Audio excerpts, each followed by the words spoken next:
Today we're going to look at some string muting techniques.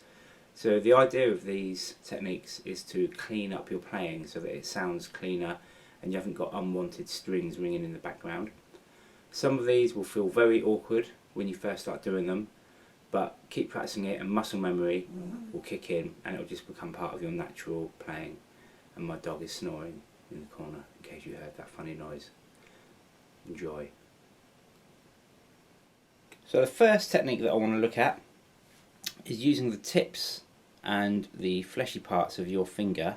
So by tips here, fleshy parts, this bit here, and these parts to mute the strings. So here's an example. So I'm going to play just the first 6 notes of a minor scale.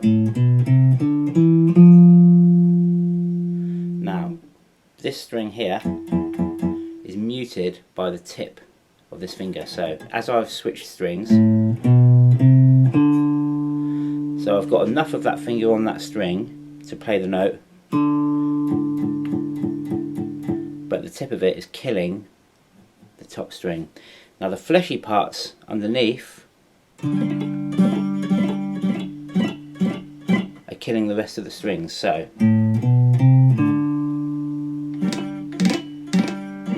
okay, so there's a little bit of buzz coming out of this one, but if you don't hit that string, you should be alright.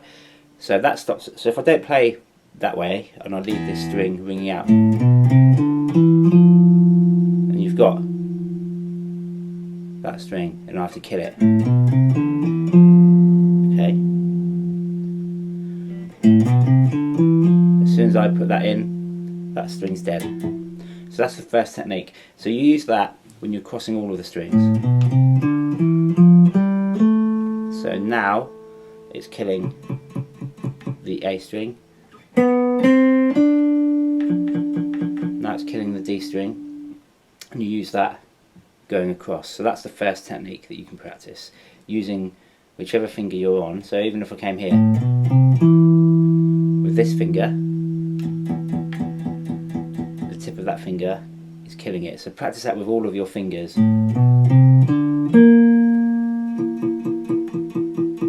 Okay, and it's about getting that position. And again, this will seem awkward at first, but the more you do it, the more that will just be your natural style and you won't even have to think about it in a few weeks. So here's the next technique.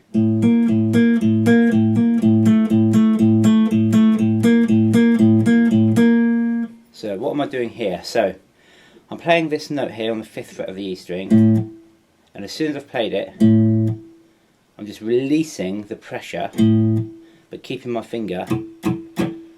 In fact, that's muting all of the strings. So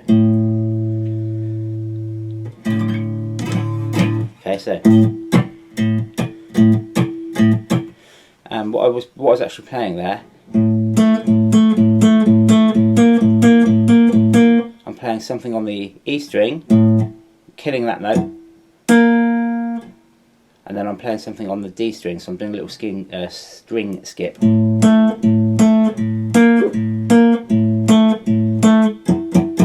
But as soon as I hit it, it's killing, so it's still staying on the string, but it's not actually playing the note.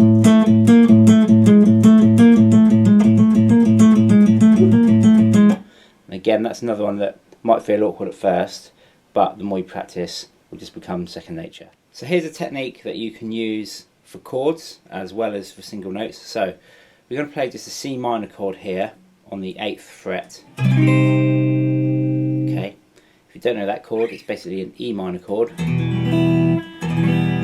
but barred up here on the 8th. So what we're going to play here is we're going to play that chord, and then the same as we did a minute ago, we're going to take the pressure off, but leave the fingers on these strings.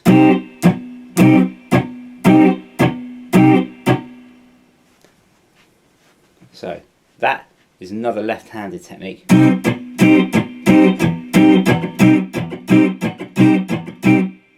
trying to come up with some different strumming patterns for that sort of thing. Here's another left-handed technique. So we're going to use the first finger to kill all of the notes by just placing it on the strings, and then we're going to use our other 3 fingers to play individual notes. So the note that we've got ringing out there is here, yeah? On the 10th fret of the G. Now the only note ringing is that one. Okay, helps if you pick a fret where there's no harmonic, or we get the harmonics ringing out.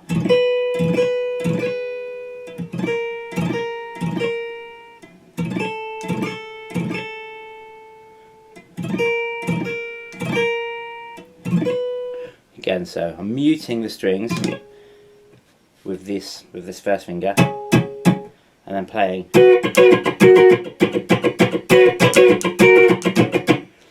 And there I'm playing those 2 notes. So 11 and 12 on the G and B to 11 and 11. So here's another left-handed technique. We're going to mute the E and the B string with the fleshy part of our finger, and we're going to mute the G string with our tip, okay? And then we're just going to play those 3 strings. So we're going to play those 3 strings muted. Then we're going to play the 10th fret on the B and the E string. But the G string is still muted with the tip of our finger.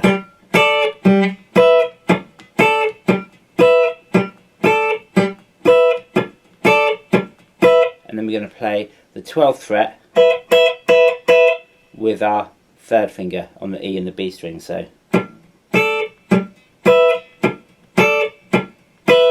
okay, and that is muting it all the time. So here's a little sequence that will help you practice all of these techniques that we've done so far. You might recognise it.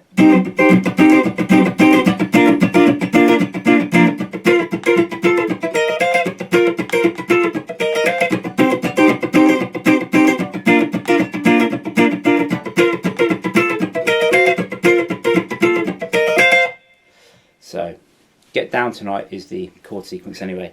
So, we got a C minor, and the right hand just carries on playing all the way through.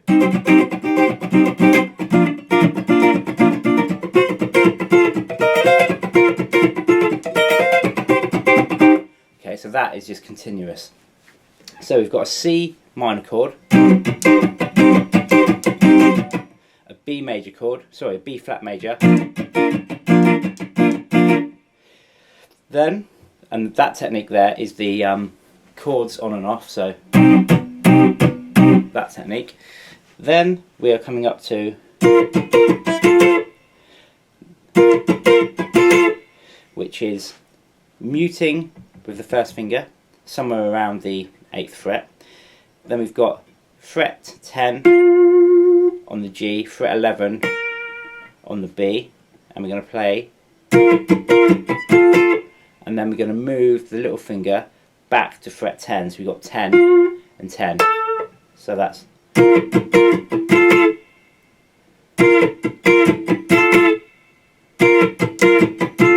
I am strumming all the strings. Then we're gonna as we're still strumming, we keep our fingers on the strings, and we're gonna play fret 11 on the E and the B, and fret 13 on the E and the B. So that broken down slowly, I'll get so you can see both hands. So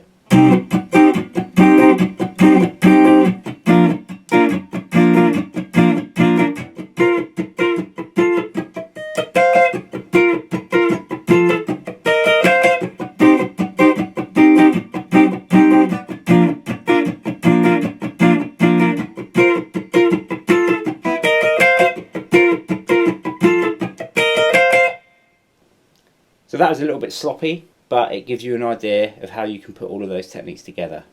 Now let's look at right hand muting techniques. So for the right hand, we can mute with this fleshy karate chop part. We can mute with this fat bit of meat here. We can mute with the underside of the thumb. And as you're moving through a scale,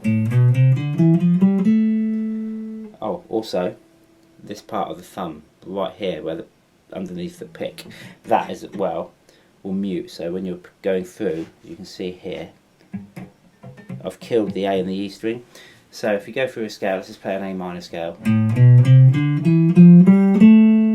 So now, using both techniques, I've got the higher strings muted with the fleshy part of my first finger. The bottom two strings are muted with that part of my thumb there, and with this fleshy bit here, so it's doubly muted. So I don't know if I can get the angle in there, but you can see that it's muted from both parts. So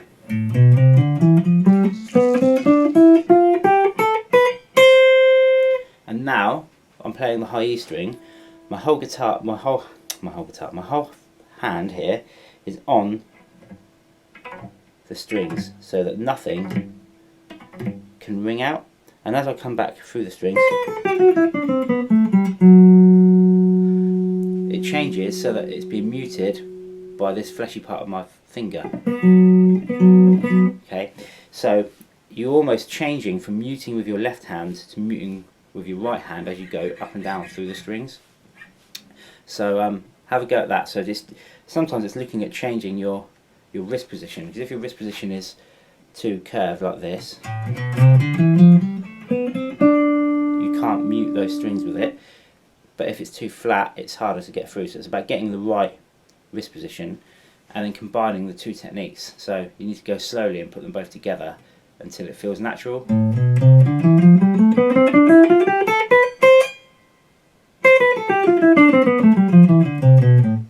Okay, so as you hear, there's no other strings ringing through, which makes it sound clean. And when you're playing with distortion and overdrive, that's particularly important. Sometimes, because you do something so much, you don't think about what you're doing anymore. So I've just played a little bit to see if there's anything else that I do, and I've realised that there is. So sometimes when I'm picking and I'm not playing the high E string, I've got my fingers here on the high E string, so just to keep it, and then that way it's never ringing out, and then as soon as I'm off it, I'm here again to keep that quiet. So again, that's another one which you can practice.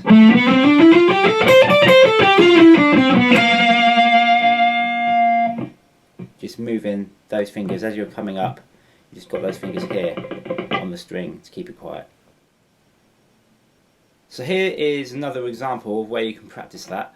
I don't know if you know the song Danny California by the Red Hot Chili Peppers, but the part at the end.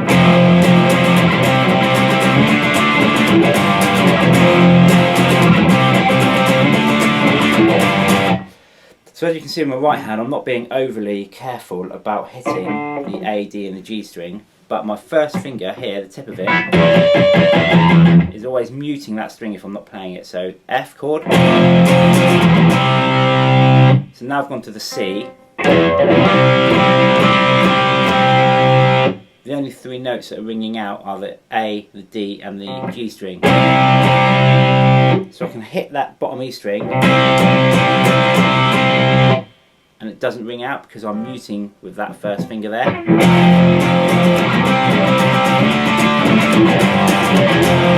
So there's quite a lot of stuff going on in here. So we've got, and then we're muting that with the three fingers here by just keeping it on the strings.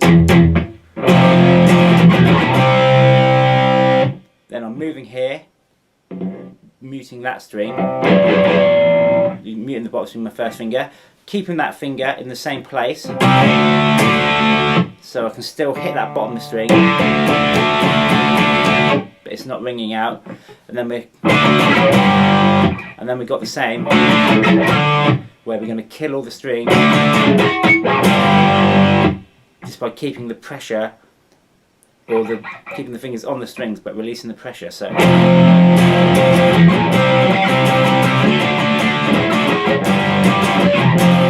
and then when we come back, again we're keeping the fingers on the strings but we're not putting any pressure on. So that's another chord sequence that you can practice with distortion or high gain to practice those muting techniques. So we've kind of covered this one, but you can use it in a different way, I suppose. So when you're not using your first finger of your left hand, keep it flat on the strings so that it mutes the ones that you're not playing. So that little lick there, I'm only playing that note. So as soon as you're using your other fingers, this one flattens and keeps all the other strings out of harm's way.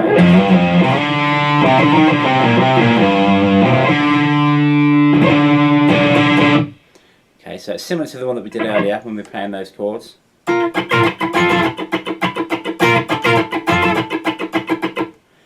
But it's just another way of doing it. So here is another thing I've just played and seen what comes out with my muting. So what I've got going on here, I'm just playing a little lick, a little blues lick in E minor pentatonic. So, and what I've actually done here, I've got these two fingers here in between both of those strings. So my first finger on here, my middle finger is in between the B and the E string, so that there's never anything going to ring out there. My right hand, also should I say my thumb, is across the E, the A and the D string. So all of the strings that I'm not playing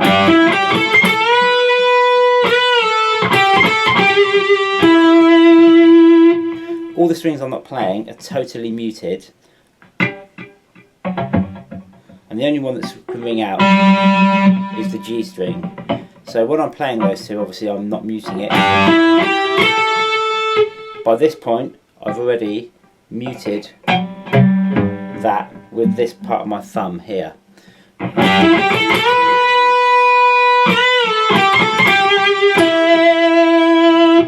then as soon as I'm playing that E here on the 14th fret, the fleshy part of all three of those fingers here are muting the G string. So I don't know if I can get the right angle here, but underneath there, all three of those fingers are muting that string.